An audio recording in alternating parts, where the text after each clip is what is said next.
I don't really remember what the emotions were, but I do remember waking up in the morning in my hotel, getting out of bed and saying to myself, let's go and win the World Championship.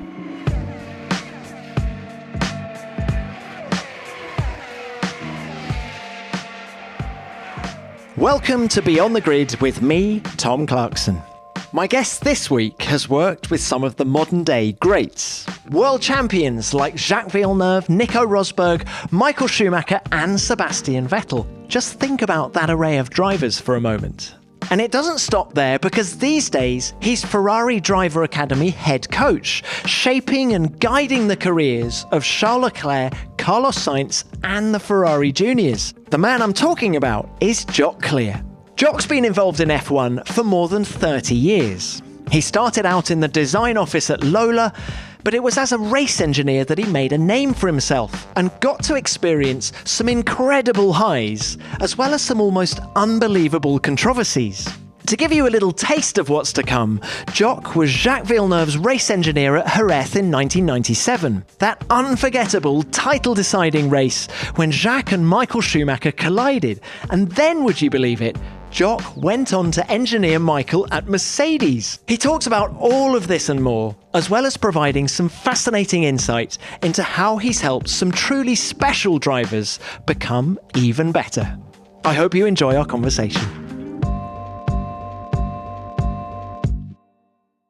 Jock, it's great to have you on the show. You've spent more than 30 years in Formula One, would you believe it? From a race engineering point of view, what's the biggest change you've seen during that time? What's the biggest change?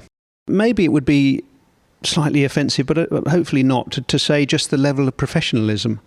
And I don't think any of the drivers from my earlier years would mind me saying that, because I think they all, they're all still around the sport and they all see a much higher level of professionalism, not in the drivers per se, but just in the whole organisation and the way teams operate and the way we go about the business of F1 racing has just got bigger and better and chocolate coated and all this sort of thing. So in a nutshell, I think that's what's precipitated most of the changes over the years, is just an ever-increasing level of professionalism or complexity or whatever word you might use. But when it gets more complex, it has to become more professional, if you see what I mean. You have to put a lot more structure into it.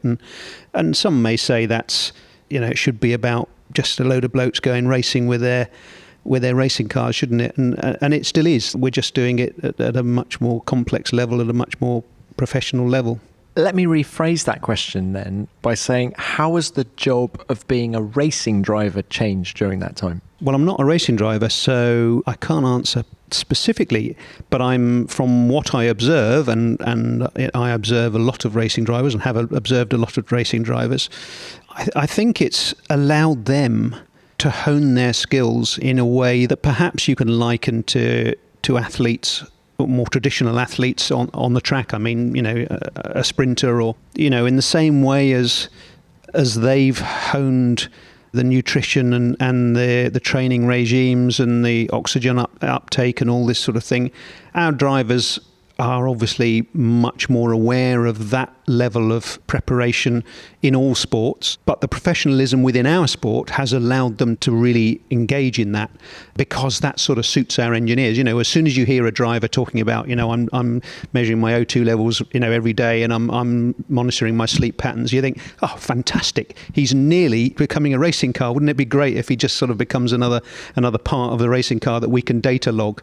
And of course, once you start gathering data, there's a whole load of people at all the F1 teams, back at the factory, who are immensely interested in having a look at that data. And so it's probably allowed the driver to actually become more integrated within the team, even though the team is much bigger, and therefore it's probably a lot more difficult now to integrate with the whole of Ferrari and the whole of McLaren and the whole of Mercedes and whichever team you look at than it was back in 1978, when the whole team was 10 people around the car and that was it. But I think they've all gone hand in hand, which I suppose is just the organic growth of the sport. That's why it's gone hand in hand, because one has led the other. The professionalism on our side, as a team side, has allowed drivers to bring a new level of professionalism as a driver.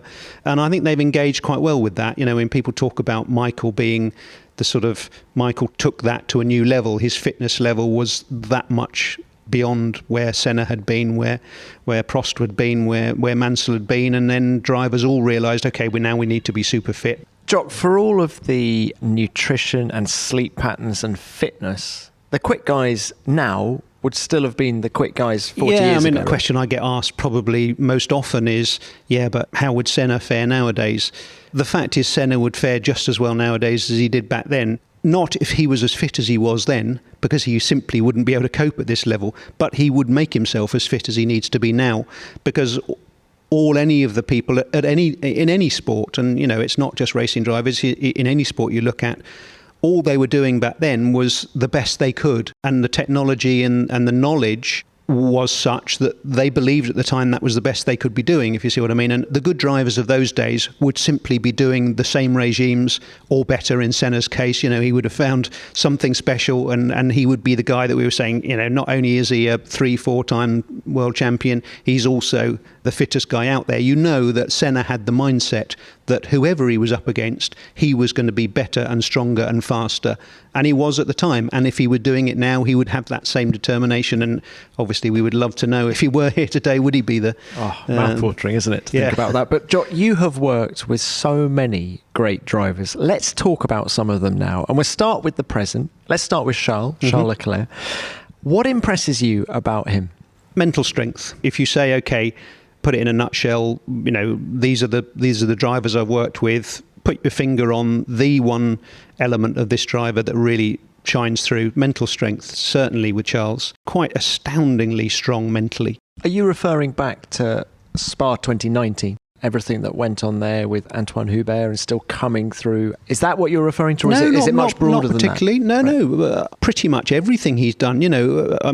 It's easy to forget simply because he is who he is and he has done what he's done in the last 2-3 years. It's easy to forget that coming into Ferrari as a official Ferrari driver at that age, that's got to be intimidating, isn't it? My word, that's got to be intimidating. It's intimidating for Sebastian Vettel when he comes here with 4 world championships. That is intimidating stuff. And how he's carried himself pretty much from day one. There's times when he hasn't been the quickest driver. There's times when he's struggled. He's had races where he's chewed through his tyres twice as quickly as his teammate. And, so it's not just that, but he's quick, as long as he's quick. Yes, he is super quick, and we've seen how good a qualifier he is. I think qualifying is a good example of mental strength, because I think actually qualifying is an occasion where actually you've got to perform. It's a bit like taking the penalty at the end of the Euros. That is pressure. You've got to deliver now. There's no, that wasn't great, but next one will be all right. Qualifying is qualifying, and the fact that he's quick in qualifying, I think, is another manifestation of his mental strength. But all sorts of behind the scenes conversations and stresses that he's been under, that I'm really, really impressed at how little they impact him come Sunday afternoon. If Ferrari deliver a championship-winning car in 2022, is he ready? I ought to give it some thought, but my initial reaction is, God, yes, he is absolutely ready. Yeah, absolutely ready. You have to balance that with, there is no substitute for actually being in that position where, oh my God, I could win a championship here. That is a different level of pressure. But all I can say at the moment is he's managed and coped with every other level of pressure so far. And he's made mistakes. People listening might say, but he made loads of mistakes in his first year. Yes, he did, but all drivers are going to make mistakes. We know very well that Max has made lots of mistakes in his earlier career, but nobody's telling me that Max isn't ready to win a championship. And so all I'm saying is, so far, he's met every challenge and been up for it and been strong enough to move forward from those mistakes. And as such, I think if you're put in a position where you're going to be challenging for a championship, it's going to be against Max, it's going to be against Lewis. It's going to be tough. You are going to slip up. You're going to make a mistake. You're going to drop some points. But will he cope with that? Yes, he absolutely will cope with that. He's not going to crumble. When he drops it in qualifying and has to start from P13 or whatever, he'll just swallow it and deal with it. And the next race, he'll come back and put it on pole. And right, on the topic of what makes a champion, you've worked with lots of them. I'm thinking Villeneuve, Button, Schumacher, Hamilton, Vettel, Raikkonen. What is the similarity that they all share? That's or is it more than one That's thing? a really difficult one. The honest answer is I don't think they really have genuinely a common trait. So I don't think, if you'd like me to say this is the ingredient that all champions have, I can't put my finger on that ingredient.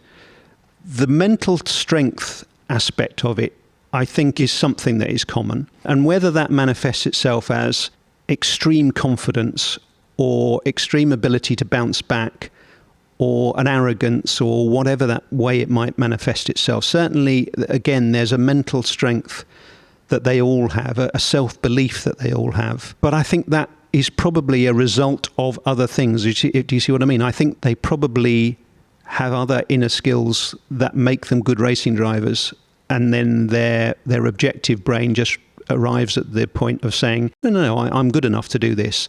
Now, whether those that don't quite make it have somewhere in there almost a self-destructive loop where as soon as they recognise that they have most of the talents enough to win, maybe some self-doubt comes in and actually they undermine their own abilities. So I can't honestly say that that is the single common theme between all of them, that self-confidence is something that, or whether when you're as good as they are, you are going to be self-confident. But certainly none of those names you've mentioned were particularly guilty of not believing in themselves or lacking their own abilities or lacking their own judgment. We'll come on to them individually in a minute. But when I said Schumacher, I was referring to Michael. But of course, it's Schumacher times 2 because you're now working with Mick. Does he remind you of Michael? He does, simply because, the apple doesn't fall far from the tree. He's so much like his dad, in his mannerisms and his accent, and that's quite enjoyable in itself. That reminds me of good days. I thoroughly enjoyed working with Michael. And Mick is similarly such a pleasant young man to deal with. That's not a given. A lot of racing drivers, they are successful and they do what they do, and ultimately you have to say, yeah, but at the end of the day, he's paid to drive a racing car fast, and that's what he does. So we'll sort of, we'll forget about some of the other more difficult aspects of them when they're out of the car. I mean, Mick is just a very, very pleasant young man to deal with in every way. So whatever he does in life, he'll be very well served by just being a top bloke and getting on with people. So I enjoy that aspect. In terms of the technical, the driving, I'd say it's probably too early. The difficulty for me is, of course, I worked with Michael right at the end of his career where he had 7 world championships. And I'm working with Mick right at the beginning of his career where, admittedly, he's won F3, he's won F2, and he's been winning, but, he's sort of arriving now in a situation where he's just desperate to prove himself, but he's not able to do that in the car he's got at the moment and in the situation he's in at the moment. But you get to see the data. Are you pleased with his progress this year at Haas? Yes, and somewhat surprised. I mean, obviously we've worked with him for quite a while now. Ferrari in the Young Drivers Academy or the Ferrari Driver Academy, we've worked with him for a while, so we know him quite well. It'll be no surprise to him to hear that often the criticism that was levelled at him in the smaller formulae was he takes quite a while to get up to speed. He's not someone who's going to get in out and bam, you're like, wow, this kid's quick. But give him a second year in the formula and he really starts to come good and his consistency shows through.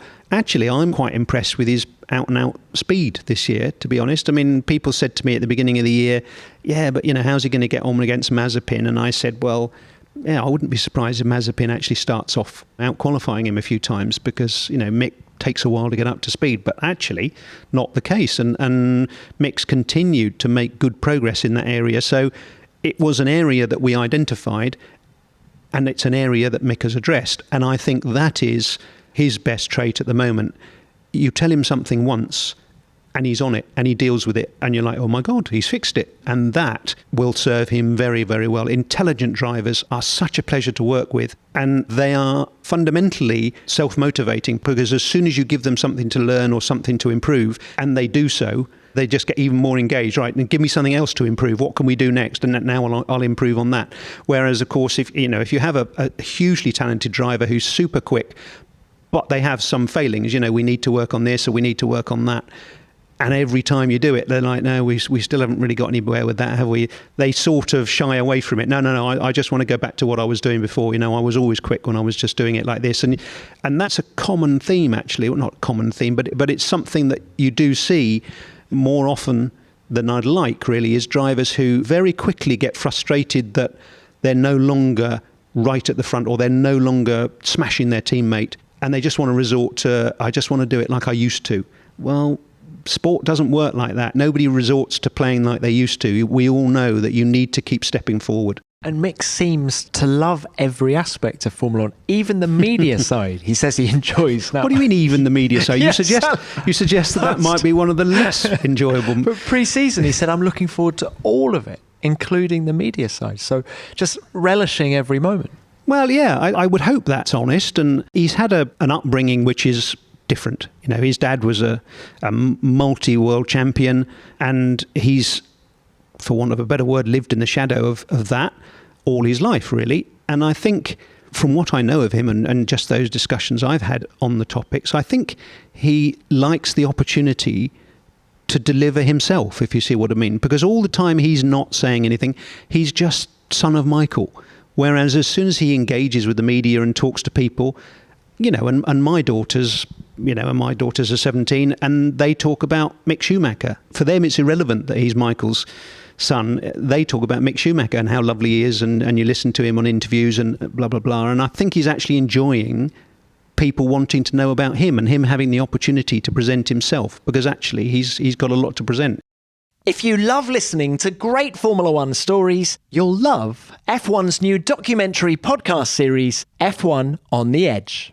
It's a collection of 7 incredible tales from Formula One history, told by the drivers, team bosses, mechanics, reporters, and fans who were there. In F1 on the Edge, legendary figures from the sport share their astonishing memories. Mika Häkkinen tells the story of a secret McLaren invention worth half a second a lap, which was dramatically discovered and exposed by an eagle-eyed photographer. You'll also hear an exclusive recording of a furious Ayrton Senna, who was enraged by the upstart rookie Eddie Irvine at the 1993 Japanese Grand Prix. Damon Hill has some great memories of that weekend. Plus, how David Coulthard survived a tragic plane crash, then raced to a podium just days later. And a breathtaking drama from the early days of the sport, when legendary champion Juan Manuel Fangio was kidnapped at gunpoint on the eve of a race. F1 on the Edge tells these incredible stories and more like never before, with interviews from Ross Brawn, Jacques Villeneuve, Martin Brundle, Eddie Jordan, Steve Nichols, and many other F1 greats. All 7 episodes are available right now, perfect listening to get you through the F1 summer break. You can listen for free, exclusively on Spotify. You don't need a subscription, just download the app and search for F1 on the Edge. Jock, let's talk now about Michael. You called him, as you said earlier, at Mercedes at the tail end of his career. How long did it take him to get back up to speed? Obviously, we know now how quick Rosberg is. But of course, at the time, Rosberg had arrived from Williams with a sort of, he was pretty good at Williams, and he's probably all right, but, he's probably not great. And he and Michael arrived at the same time, so it wasn't like Nico was firmly established, or it wasn't like Michael was established. They both arrived at the same time, bang. Michael had been away for a few years. Nico had obviously been honing his skills, as they say, in Williams. And Nico was quicker than Michael to start with, and people were like, he just shouldn't have come back, should he? Because he can't even beat Rosberg now. Now, of course, with hindsight, we now know that beating Rosberg is not very easy. And, someone else with 7 world championships struggled to beat Rosberg. I mean, clearly Lewis had got the better of Nico over the years, but I think if you ask Lewis, he would firmly admit that Nico was one of his strongest opponents, especially in qualifying, which is, where the obvious comparisons were made, because people would just say, Michael, 2.5 tenths off Rosberg, and Rosberg's not great. Well, as I say, with hindsight, I look back on that now and think actually Michael was a lot closer straight away than we gave him credit for, because actually Nico was a very quick driver. And Michael then went on to put it on pole in Monaco, and you think, again, in hindsight, that is quite a special achievement, because Nico was actually pretty good in Monaco. Certainly at Mercedes, we were never, ever reflecting the thoughts of some of the media. None of us in any coffee room discussion ever said, Michael shouldn't have come back, really, should he? You could see why he did it. You could see how much it was doing for the team. I mean, there's no doubt the work that Nico and Michael did at that time underpinned a lot of what's gone on since, if you see what I mean. And Michael, yes, he was 42 years old. Yes, he wasn't quite as quick as he was, maybe, but he still knew which bits of a racing car were important, and he was still pointing people in the right direction. So technically, he was hugely important to the team at that time. Did you sense he got frustrated at any time? No, that was the great thing. And he would say, Jockey, I just love driving. I'm just enjoying driving. The only time he got frustrated was he was not starting from pole in Monaco. Of course, because he had the 5-place penalty. Exactly, the penalty from Barcelona, which was so disappointing, and that frustrated him because, of course, he sort of knew that was probably his one chance to win one more race. So that really upset him. But it was what it was, and we couldn't argue with the penalty, to be honest, because it was a fairly outrageous move in Barcelona. But no, overall, Michael was never frustrated, and again, he was just a pleasure to work with, And Nico won't mind me saying this. I engineered Nico in 2010 opposite Michael, and then I went over to the other side of the table for the next year. Why did you make the switch? Well, Nico and I didn't get on particularly well. Just as a race engineer driver, we get on very well now, and we still stay in touch, and he's been very helpful to me over the years since in talking about some of the driver psychology things. So actually that relationship improved, but he'd come from Williams where he had a really good relationship with Tony Ross, and so Nico and I sort of didn't get on famously. And similarly, Michael's engineer at the time, and he didn't get on particularly well. So Ross had a little bit of a rethink and said, would I mind not working with Nico anymore because Nico didn't like me?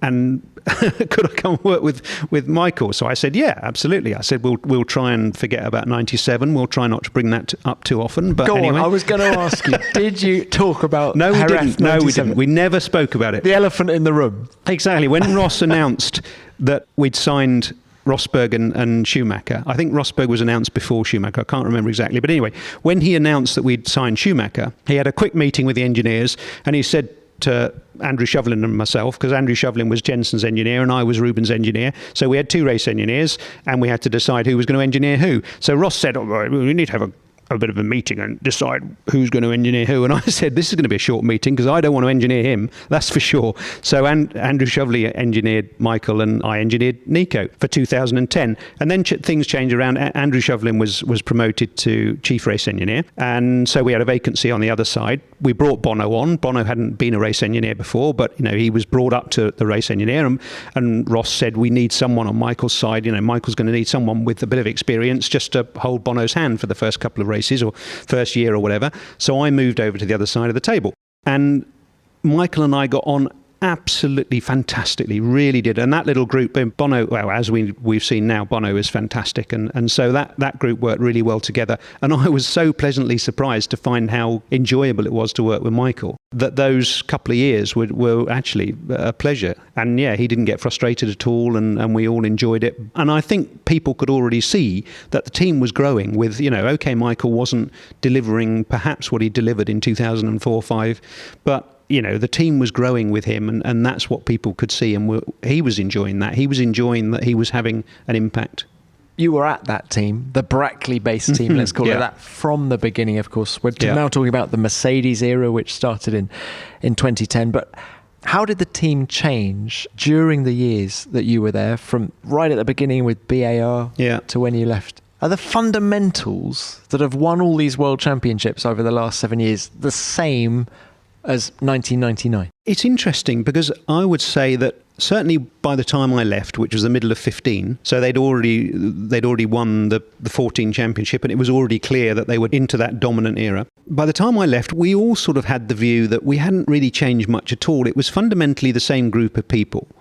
And we'd been through the nightmare of the growing pains, so to speak. The Honda years were difficult, but they were weirdly enjoyable because we learnt a lot, and we didn't really expect ourselves at that young age. We didn't expect ourselves to be right at the front. So those first few years, the BAR years, or the British American Racing years, and then the BAR Honda years, were, growing pains. But then by 2007, 2008, then we were getting frustrated. We were going backwards again. 2004, we finished second in the championship. And then by 2007, we were back to being 8th or 7th in the championship. And then we got all frustrated and are we going, maybe we don't know how to do this. Maybe we're just no good at this. And then, of course, Ross arrived. And, of course, you thought, OK, that's it. Ross is going to bring all these people in from Ferrari. We'll probably all get moved aside. Let's see what happens. And of course, Ross brought absolutely nobody in, not one person at that stage. Maybe later on he brought Aldo Costa in.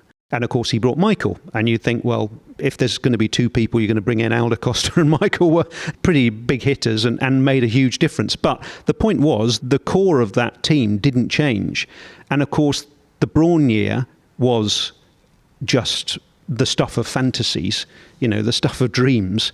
But the great thing was we all stood there at the beginning of the Brawn year when having won the first 4 races or whatever, 3 out of the first 4 races, and thought, no, we can actually do this. We were right. We aren't stupid. We're not idiots. We can do this. And that was just Ross pointing everybody in the right direction and giving us some belief, letting us believe in ourselves again. So how that's changed since then to what they have now, I'm probably not in a position to say, but by the time I left in 15, it still hadn't changed dramatically.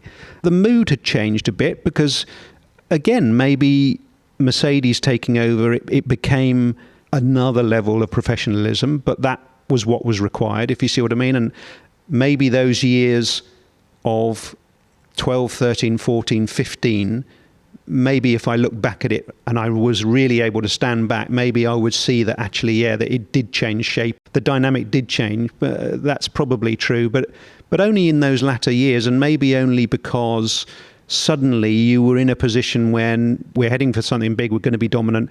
We had to be ready in 14, and we were ready. And that was sort of rubbed off from HPP. We'd joined up with HPP in 2009, of course, Mercedes engine in 2009. And over those years with HPP, they were a different level of organisation and structure and methodology. And we took all that on board. We sort of realised, my God, these guys are, but we realised that's what it takes. So I think that probably washed over to Brackley quite heavily, but all the same people at Brackley embraced that. It wasn't that anybody needed to be taught anything. They just realised how there was a better way, and that was, again, the organic growth from there was just to adopt what was working very well at HPP and adapt it to what we were doing on chassis side. And so if you asked anybody to stand back and look at how it changed, it probably hadn't changed dramatically. But I think it's interesting from the inside, you didn't feel like you changed much at all, which I think is probably one of the secrets of success, is you didn't feel like people were imposing change on you or everything was like, oh God, but do we have to do it like that? We used to do it like this. It all just sort of evolved, as I say, almost in an organic way. So. Now, you mentioned 2009, referred to it as a fairy tale. My goodness, it was. You were working with Rubens. Mm-hmm. I don't in any way want to ask a negative question because it was such an amazing season. Yeah. But why did Jenson get more out of that car than Rubens? When the time came, I think Jenson was more ready. I think Rubens probably didn't or wasn't aware as early as Jenson maybe that it was all looking very strong. I don't know whether it was because Jenson was... Can I interrupt you there? It was... I was at the Barcelona test, and I think it was... But that was too late. That was too late, is that your point? That was too late. Oh, okay. And interestingly, we'd looked at... Because we didn't do the first test. We missed the first test because I think we hadn't got the engine sorted out or whatever. And of course, at that time, everybody was saying, oh, they've missed the first test. They're probably not even going to... they're going to go under. And I believe that Ron Dennis was bending over backwards to help us, and because everybody was sort of like, oh, this isn't going to happen, is it? It's all just going to collapse. And we were sitting back at Brackley, not at the first test, And of course, we still have all our vehicle dynamics guys doing simulations. And so they would simply look at the Barcelona test and like 27.6 on, well, they may be on the 50 kilos. We'll wait until they do some low fuel runs because they don't, but it doesn't look very quick at the moment. And then people are doing like 22.7 on low fuel runs. And our vehicle dynamics guys are saying, well, our simulations suggest we'd be doing low 21s with that car. And of course, we're all like, well, clearly your simulations are wrong then. Duh. Again, the vehicle dynamics blokes put the wrong number in or something. Yeah, you've probably got the wrong tyres on it or something. But so, we dismissed it. But no, they kept coming back and saying, no, we've checked it. We can't understand why everybody's going so slowly. So then we started to sort of really look at it. And sure enough, before the car ever rolled, we were like, blimey, we need to get to this next test because I'm sure, well, we're pretty confident we're going to be quicker than that. And of course, Jensen went out on a scrub set of tyres and went 7/10 quicker than everybody. And you say Rubens only woke up to the fact there. Why was that too late? Because you're not at Melbourne at that point. He's still got time to react. Or I think this comes back to the driver psychology. And I think this is probably the overlap of the old guard and the new guard if we talk about Max and Lewis and Charles, or even Max and Charles, and Lewis is sort of bestraddled the two maybe, where again they've taken it to a new level. Michael took it to a new level in the 90s, and these guys now have taken it to a new level.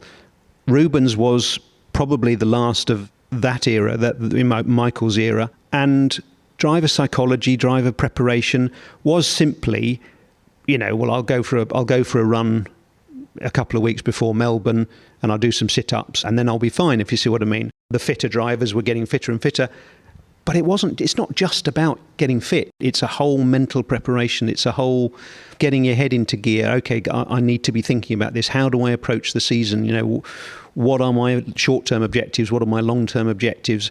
And this is the stuff that other sports have been doing for a few years now. You look at the American sports have been doing it for 20 years and athletics has been doing it for 20 years and F1 is behind in these things and is catching up. But so in 2009, the older drivers weren't used to this being a requisite, that you were going to get found out if you weren't absolutely on it at the beginning of the season. Now, I don't know how Rubens would do things differently now. If you went back to him now and said in October of the previous year, next year's car is going to be a championship winning car, you need to be ready. Rubens is again a professional enough driver that he would now know what to do and he would prepare himself. But at that time, he had no idea that the car was going to be ready. And I think he was not of the mindset that guys have now. Whereas Jensen, I think, was quite ahead of his time there. He was the guy who really got into triathlons and he was starting to really value being very prepared physically for everything that F1 could throw at him, that his job could throw at him. And I think he was just a much better prepared sportsman. And the frustration, I think, was that actually Rubens, I think, was probably just as talented, probably better on one lap than Jensen on some occasions. So that, it wasn't that he was not as quick as Jensen. He was every bit as good as Jensen in all of the little areas you look at, but he wasn't as complete as Jensen, and maybe that was the aspect that gelled Jensen together as a much more complete driver, certainly for that year, was that he embraced the mental and the physical and the structure and the training, which we now see as de rigueur for all of the drivers nowadays. But again, maybe Jensen was one of those that was engaged in it, and Rubens, who'd had a previous 10 years where that wasn't a factor. Did your side of the garage get frustrated, or did you still embrace the fairy tale and the wins? For example, the one in Monza with the crowd. Exactly. So you were still able to celebrate. Yeah. We were, and actually, Rubens had a better second half of the year than Jensen did, which is part of my justification for saying that he wasn't ready. And Jensen won it in the first 6 races. I think he won 6 of the first 7 races. Now that was it, and it was all over by then, because it was a 2-horse race at that stage. It was only a Brawn that was going to win those first 6 races. Whereas in the second half of the year, the other teams had caught us. So the fact that Rubens won 2 in the second half of the year was testament to how good he was in the second half of the year, because actually we were up against cars that were quicker than us by then, whereas Jensen just had to beat Rubens. And as I say, unfortunately, Rubens, I think he was undercooked for the beginning of the year. I'd like to talk about Jacques Villeneuve next. And it's sort of hand in hand with driver psychology, because Absolutely. he's an extraordinary driver, I seem to remember. And he comes in 96 from IndyCar. How quickly did he get up to speed? Let's start with that. We'll do it in chronological order, actually. Oh, you don't need me to answer that. The record books answer that. He put it on pole at his first race. But from his first test, because he came over in mid-95, didn't he? How quickly did he get up to speed then? His first test was in Silverstone, and he was in a bit of a shootout with David Coulthard. Now, I don't know exactly what the politics were at the time and whether the deal was already done, but I was engineering DC at the time. So DC sort of was looking at that as, presumably this is a shootout for my seat next year, and it's going to be down to this. And Jack got up to speed reasonably quickly on that day, and then at the end of the day they had 2 new sets of tyres to do a sort of quali sim at the end of the day. DC had done the first run, Jack had done the first run, and Jack was about a tenth and a half, 2/10 slower than DC. And then DC went out and did another run, which wasn't as quick as his first one. So he was still a tenth and a half quicker than Jack, but he was a bit pissed off that he hadn't managed to improve on it. And Jack still had 1 run to do. So I think David Brawn was probably, it was David Brawn at the time. I think David Brawn was looking after Jack at the time in the other car, and DC's car was sort of parked in the garage. It was back in the days when you did 2-car testing, and we sat on the toolbox at the back of the lister at the back of the garage. We sat on there, and DC was sort of like, "This is not good, jockey. This is not good, jockey. What's going to happen here?" I'm like, well, we'll just have to see. I don't think he'll improve because I don't think the track's got any better. But you could genuinely, DC was panicking and powerless at that point because he was just sitting on the toolbox. And anyway, Jack left the garage, forgot to turn the fuel pumps on, and ran out of fuel in about the 3rd corner and didn't do a lap. So ultimately, he didn't end up as quick as DC, but it was close enough that our current F1 driver, who'd done a couple of years in that car, was thinking, my God, this bloke could be quicker than me. And the writing was on the wall, was it, from that moment? Because obviously Bernie was keen for him to come over, and DC probably saw that and saw the opportunity at McLaren, and away he went. Yeah, as I say, I don't really know. I can't really remember exactly what the politics were at the time. But yeah, I mean, history says that Jacques was signed and DC went to McLaren, which I think he was very happy about at the time, because clearly that McLaren was a hell of a car to drive for the next few years. And now, you hit it off with Jacques from the outset. What was it about him that worked so well for you both? Well, I sort of liked the fact that he was a bit of a rebel. You've got to look at this in the context of driving for Williams. Williams was, and still is, a fantastic team. A team in the real sense of the word team. Everything about working at Williams was just about Frank and Patrick, and a really, really healthy dynamic with all of the people in the team, with the drivers. And a lot of people talk about, but Williams never treated their drivers well. I don't think you'll find a driver that would ever have much complaint about how they enjoyed their time at Williams. They'll find occasions where they'll say, "Oh yeah, Frank said this," or "Patrick used to do this," or "You had no respect for me." But actually, if you said to them, "Okay, so did you enjoy your time at Williams?" Absolutely, they thoroughly enjoyed their time at Williams. So this was a really great team dynamic, but it was all about Frank and Patrick.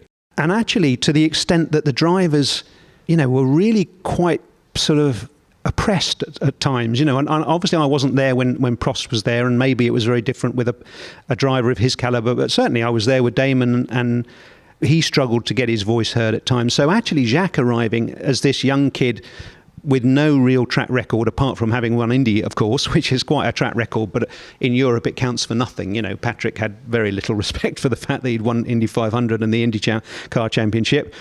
And so the fact that Jacques was willing straight away to defend his corner and put up a fight if he didn't agree with what was going on.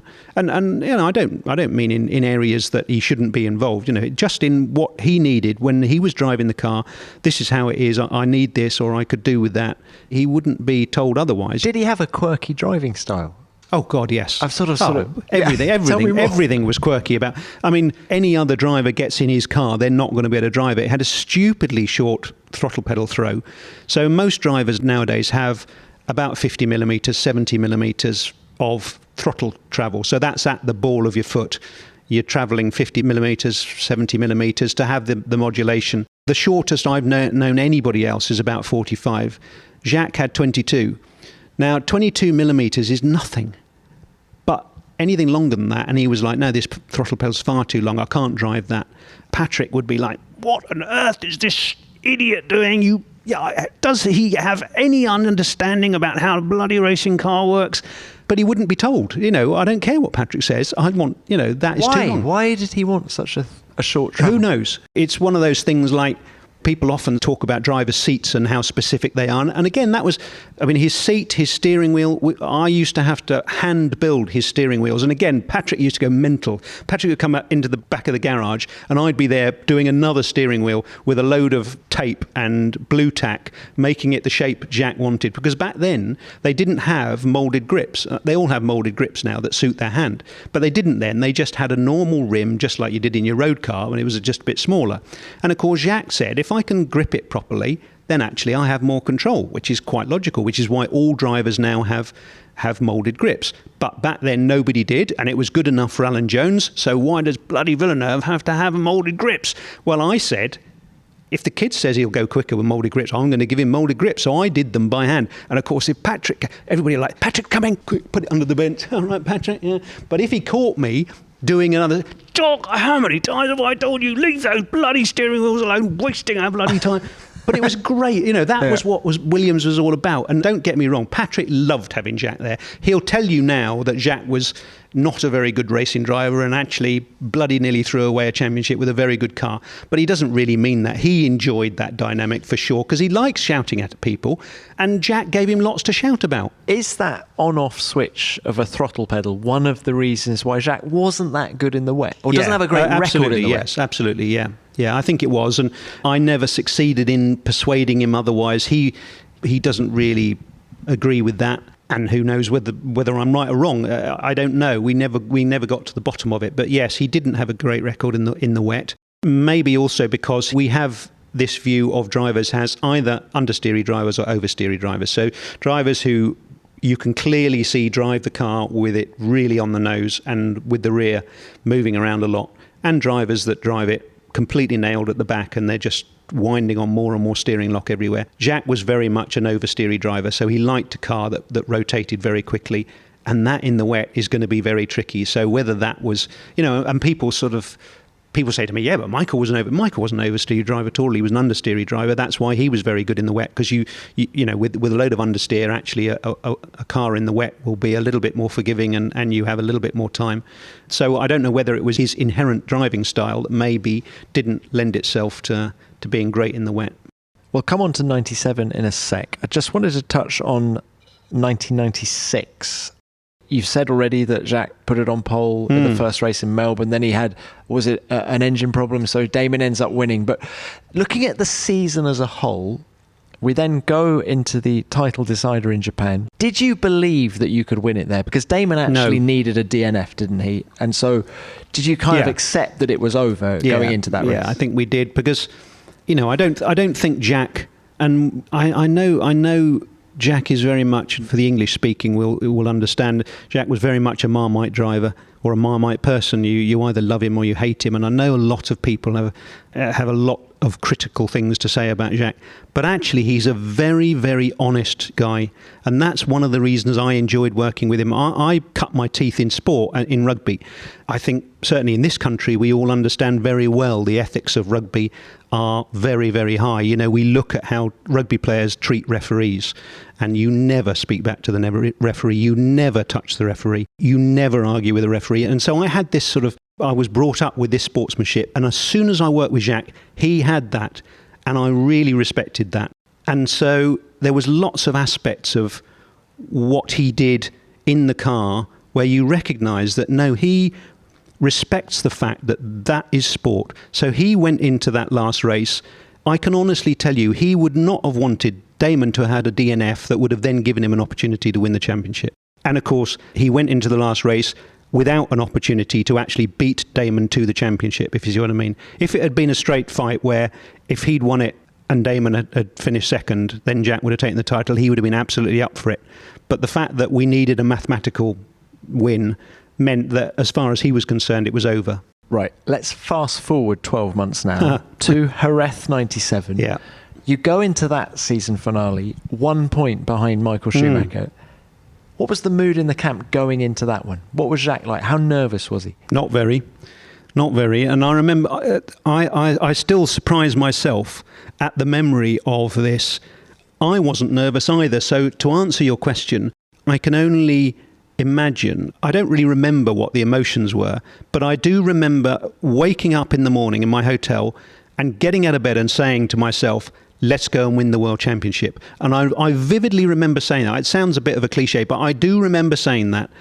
And I know that's what I thought. I didn't think, oh, shit, this is going to be a hell of a day. What's going to happen today? I remember throwing back the sheets and saying, let's go and win the World Championship. And I know Jacques will have said the same.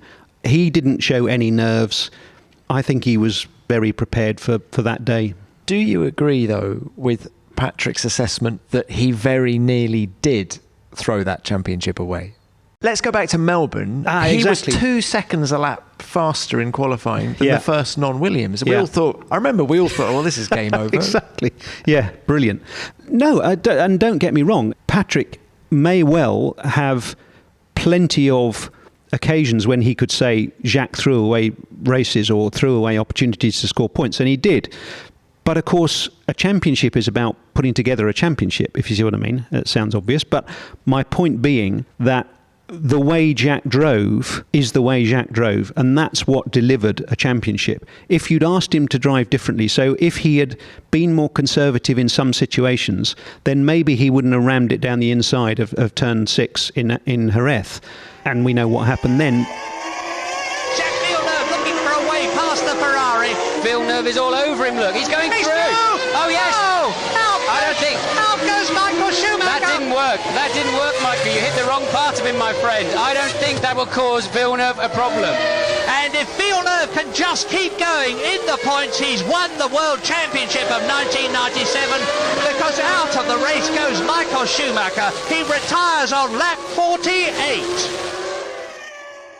He certainly didn't drive the perfect year, but actually I don't really remember any drivers in a close championship battle driving the perfect year. Did you get worried mid-season that he was being distracted with, remember, the blonde hair and attracting a lot of headlines? No, not within himself, no.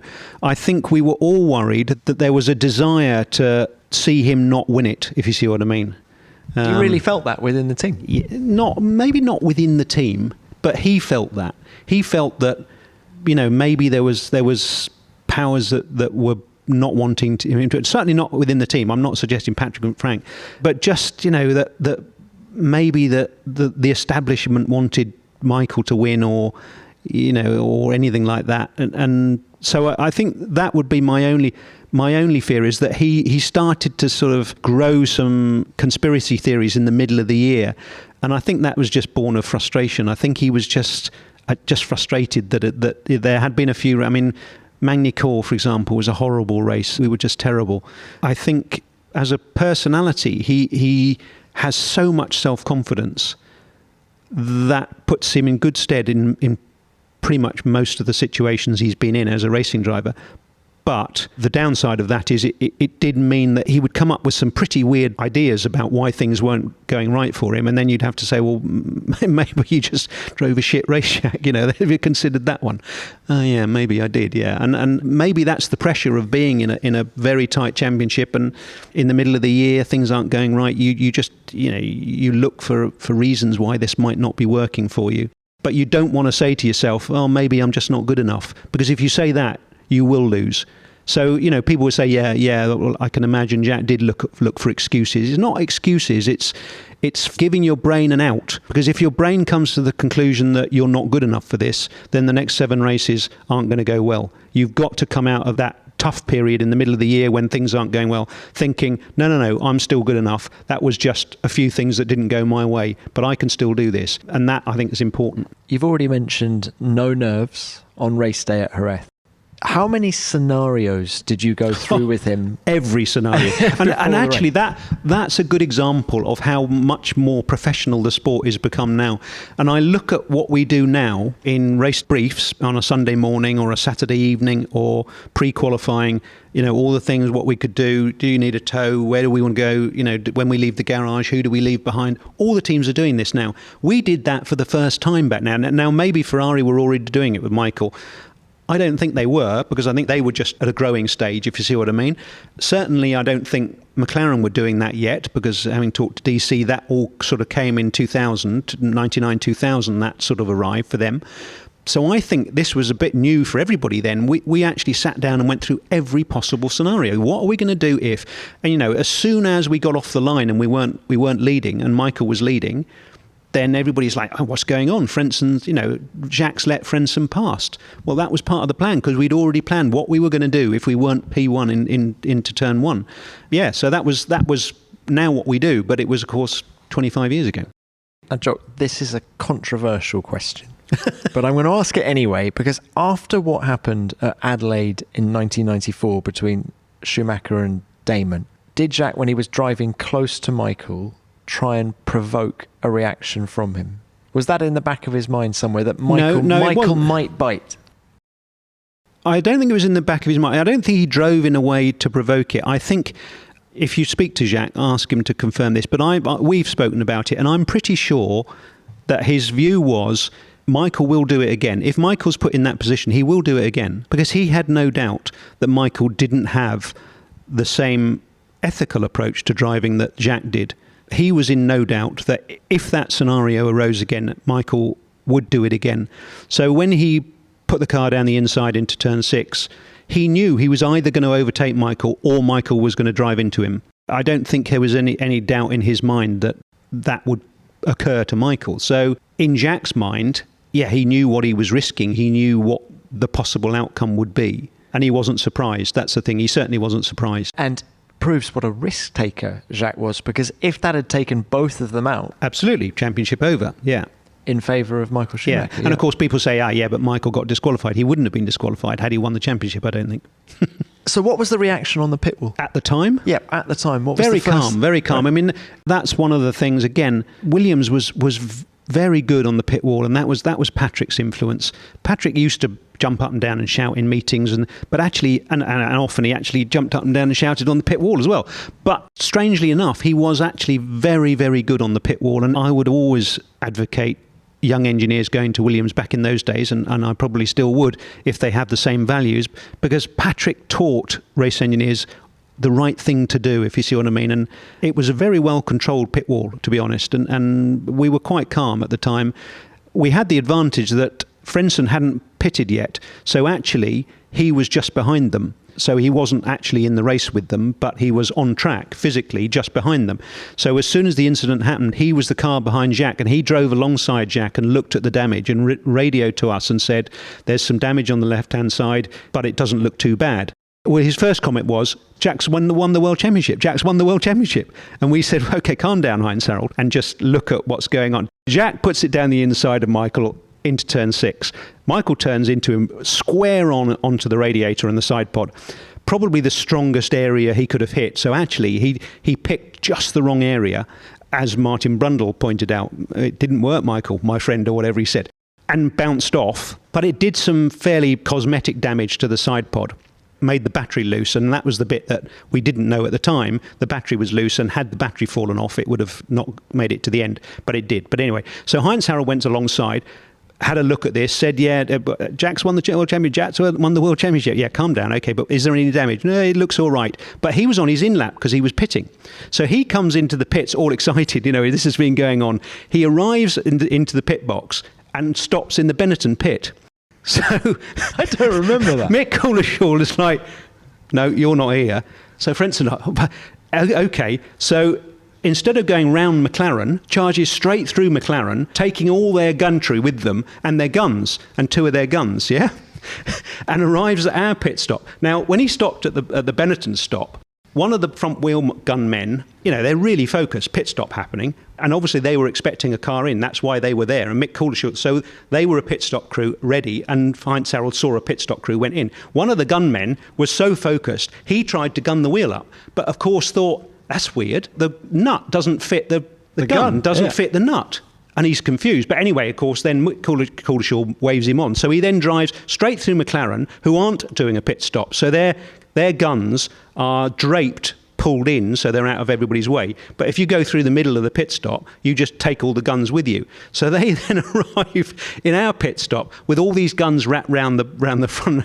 So our front gunman looks at this mess, takes all the guns out, puts his gun down, takes all this McLaren gun chip off the thing, takes the hydraulic hose, the pneumatic hose off, clears it out the way, puts it down here, picks the gun up, tries to undo the wheel nut and can't because he's picked the McLaren gun up. Puts the McLaren gun down, picks up the Williams gun, and so you think this doesn't make it happen. up. This doesn't happen. But anyway, finally, Heinz Harald got his wheels changed and went out. But yeah, he got quite excited in all of the. It was a mad race. Yeah. And just from your point of view, just how big a deal was it winning the World Championship for the first time? Oh, huge, yeah.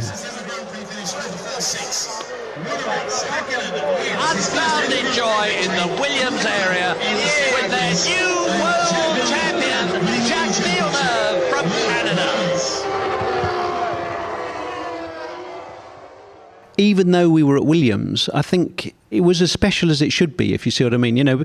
People's talked about then, Williams won, so many championships at that time, but they still enjoyed winning championships. There was nothing blasé about it. Patrick was over the moon, Frank was beside himself. And I think because it had been quite a struggle towards the end of the year and we'd actually had to dig quite deep, it was very special. And for a young engineer, it was just brilliant. And crazy to think that's the most recent championship. I know, yeah. For Williams. Yeah.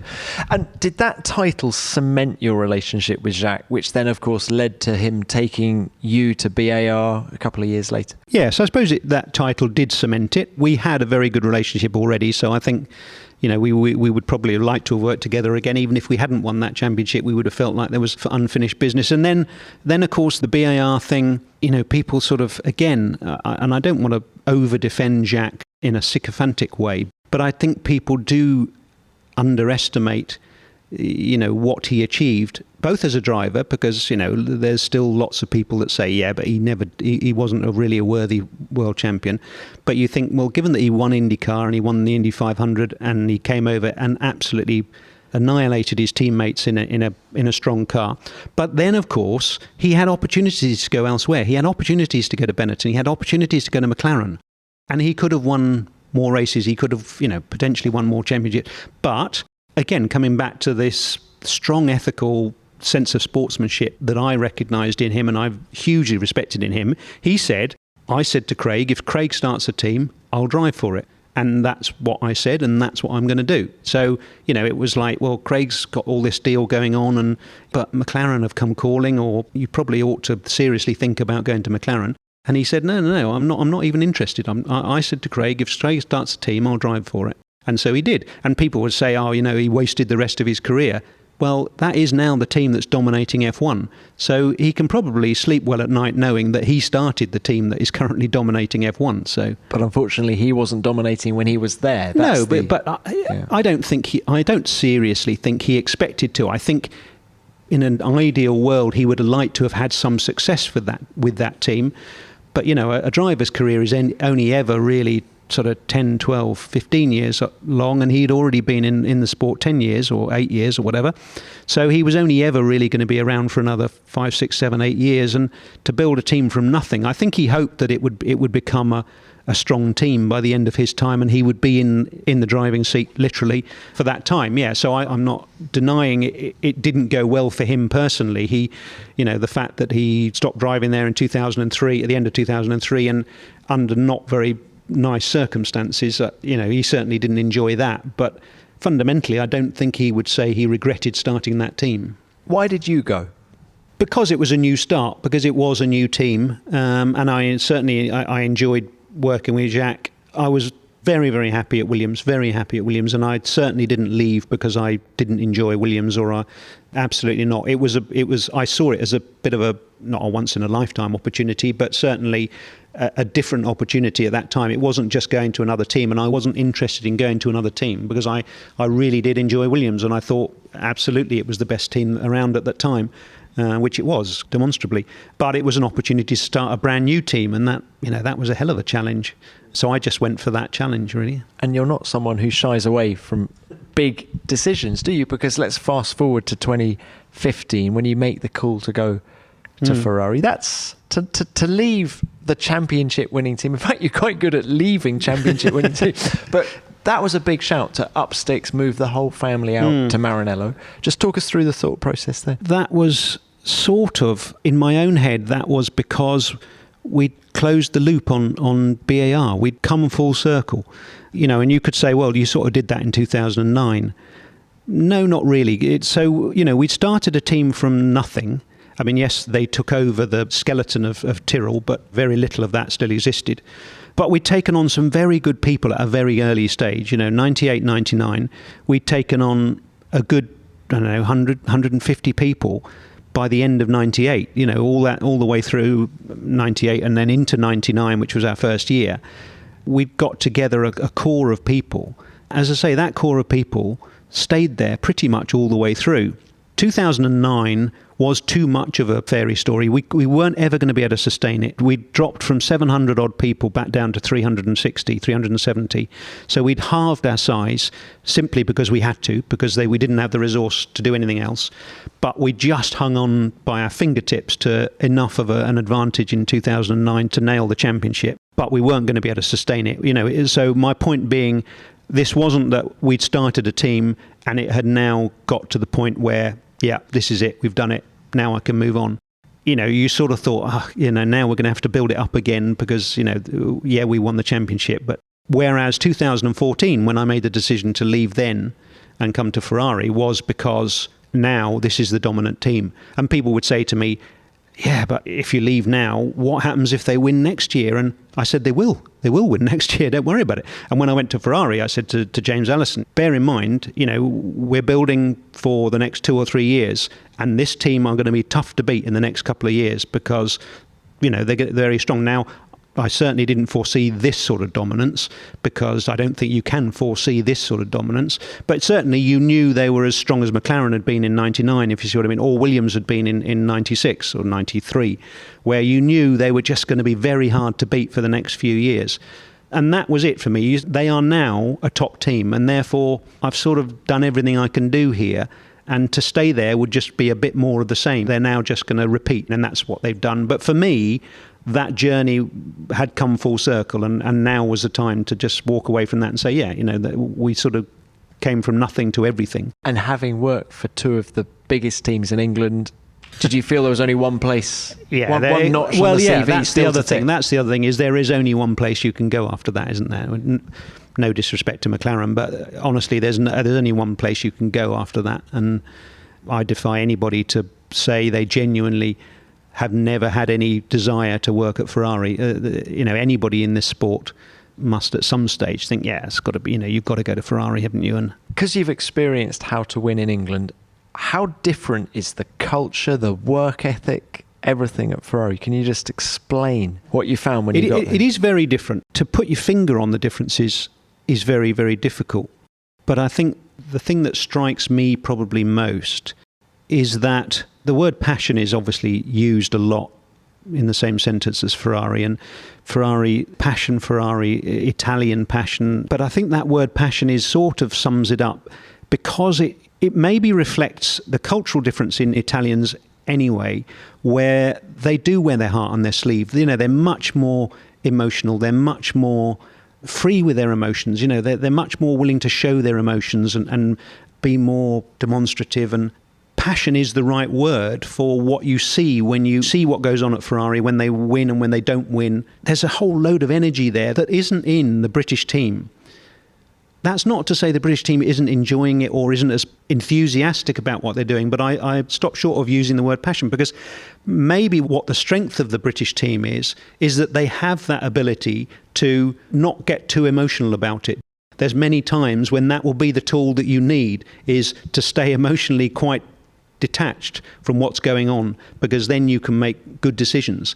And so the very passion that drives Ferrari is the thing that they also have to overcome, and that's where you get the Mattia Binotto, who is probably enough Swiss that he can just separate himself from his emotion. And the same with Laurent, for example, Laurent Mikis, who is very different in that way and has that ability to not get too emotional, that you need that control. But for sure, what you notice every day, every conversation almost you have and every meeting you have at Ferrari, is that people are just so invested. These people are just so invested in this, in every part of their body. Toto's probably listening and going, bollocks, I'm just as invested. Yes, you are, Toto, you are just as invested, but you've got an emotional side that you actually, that isn't, trust me, it isn't as invested as these guys are. That is a hell of a motive force. A lot of the people listening to this will be Ferrari fans. How are you looking for 2022? You've got the simulator coming on song later in the year. I can hear people screaming at Jock, are you going to win next year? How's it all looking? It's so difficult to predict, I know, but do you feel you're in a good place? It's not difficult to predict. It's impossible to predict, because, and actually you're asking me to go out of my comfort zone. I spend a lot of my time talking to drivers, F1 drivers and our academy drivers, about objective expectations. You can't know what the opposition are doing. You have no idea what the other driver is capable of. You only know what you're capable of. You can only influence what you can do. So if you ask me, where's my confidence level? I'd say relatively high, because I see good things going on. I see a lot of development in the right areas. I see a lot of honesty and objective view of where we are and where we've gone wrong. We're sort of ticking all the boxes that you say, well, this is how you should deal with the issues we've had, and this is the way you should develop. Where that puts us in the pecking order really depends on technically what other people come up with and what we come up with. And I have no idea what other people are going to come up with. It really is impossible to say. And you might say, yeah, but at the end of the day, we're Ferrari, for God's sake. Surely you should be at the front. I think we're all learning now, with the way the sport is, and again with the level that all the teams are at. These teams are separated by a tenth. You look at qualifying last week, was just crazy.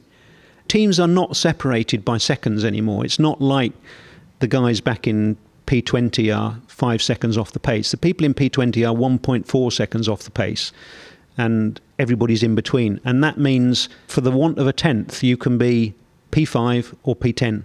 So for the want of a tenth next year, I think you could be seeing the difference between P1 and P5, because I think the two front runners will have been caught up and will be in that mix for sure. But it's going to be desperately close, unless we see something technologically that somebody's like, oh yeah, never thought of that. Maybe we should have done that. The old double diffuser. Who knows? But you can't know whether that's going to happen. But, if you look at where all the teams are, you have to just have huge respect for all of them at the moment. They are very, very capable. And that's a testament to the sport itself. That's how it should be. In one breath, we're all working very hard with F1, with Ross and with Stefano, to get the sport to a point where it's competitive at all levels, that you can come in as an Aston Martin, as a Alpha Tauri, and you can compete with the front runners. That's what we want. That's what actually we've been working towards. So I can't then sit here as a Ferrari guy and say, well, obviously we should be miles better than them because, they're small teams. No, there are no small teams now, because that's the way we've created the sport. That's what we wanted, and that's what we've got. Go figure. And we should all embrace that. In embracing that, I've got to sit here and say, if we're a tenth and a half, 2 tenths off, we could be the 5th quickest car. And that's not where we want to be. But if we've got it right by a tenth and a half, we'll be on pole. And that is where we want to be. And I think that's how tight it's going to be. Jock, I feel that we could talk for hours and hours. We could. We're going to have to end it there, but thank you very much for your time. It's been great. Thank you for having me. It's been a pleasure.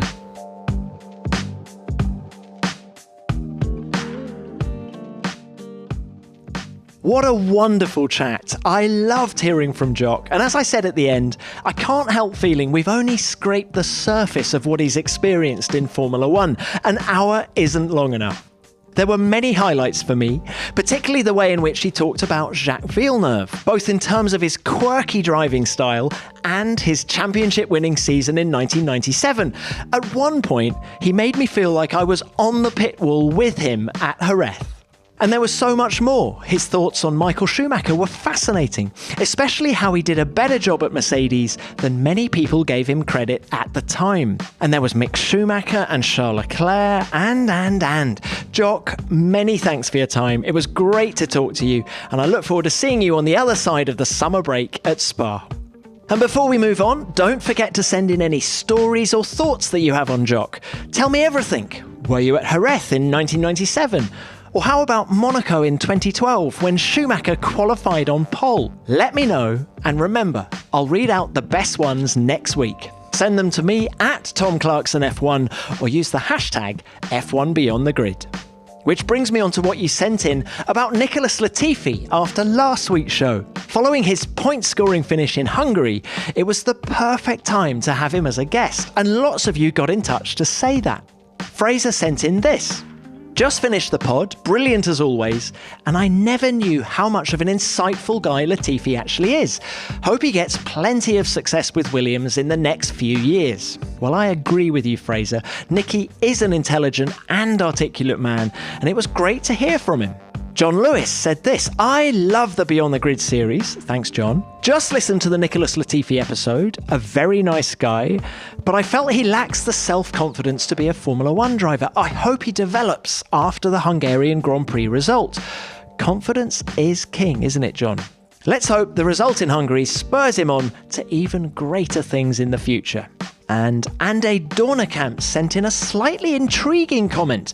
I'm 99% sure the unnamed man that Latifi talks about, who got him into Formula One, is a family friend of mine. Oh, pray tell, Ande. Who is this clever man? And Sava said this. Very insightful from somebody that's not talked about much. My impressions of Nicky were of a down-to-earth, relatable guy, and he's definitely shown that here as well. Very happy for his first points. Good luck in the second half of the season, Nicky. I've definitely underestimated him. Well, Sava, that's the thing about sitting down with someone for an hour on Beyond the Grid. You can have a proper chat during which you hope their true colours come across. And Anthony Hall had this gushing review of this episode. He says, decent listen this. Well, thanks, Anthony. I'm glad that you liked the episode so much. Now, I could read out lots more messages, but we'll leave it there. And thanks to everyone who wrote in. We love hearing what you have to say. And I hope you enjoyed hearing from Jock. And remember, send in your thoughts and stories on him. And as ever, I'll be back next week with another great guest from the world of Formula One. So see you then. Beyond the Grid is produced by F1 in association with Audio Boom. Until next time, keep it flat out.